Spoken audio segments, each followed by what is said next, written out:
สวัสดีครับเดี๋ยววันนี้เราจะขี่มอไซค์ไปทำงานกันครับก็ตื่นเต้นดีนะครั้งแรกที่ขี่ไปทำงานก็ขี่ไกลเหมือนกันครั้งนี้นะครับเดี๋ยวมาลองดูกันว่าเป็นยังไงครับ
มาถึงออฟฟิศโดยสวัสดิภาพนะครับหัวฟู เมื่อไหร่เดี๋ยวไปอาบน้ำสระผมกลับมารอเหมือนเดิมครับเจอตอนเย็นครับป่ะกลับบ้านกันครับแต่งตัวกัน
มาถึงบ้านแล้วนะครับ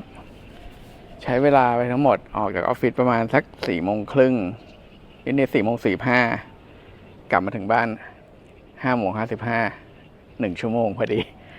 ใช้เวลาเท่ากับเมื่อเช้าเลยครับเมื่อเช้าไปทำงานกัน1 ชั่วโมงก็เท่ากับขับรถไปทำงานเราคิดว่ามอเตอร์ไซค์มันทำให้เราไปเร็วกว่าจริงๆมันไม่ใช่นะครับเพราะว่ารถมันก็เยอะเราขี่ได้ไม่เร็วเท่าไหร่นะครับมันค่อนข้างอันตรายเหมือนกันหมายถึงว่ามอเตอร์ไซค์ก็ชอบซอกแซกเราต้องระวังเขาด้วยเราต้องระวังรถคันอื่นอีกด้วยมันก็เลยใช้เวลาพอสมควรแต่ว่าต่อไปน่าจะทำได้ดีขึ้นนะครับยังไงถ้าชอบคลิปแนวนี้ก็ฝากกดไลค์กดแชร์กด Subscribe ด้วยนะครับ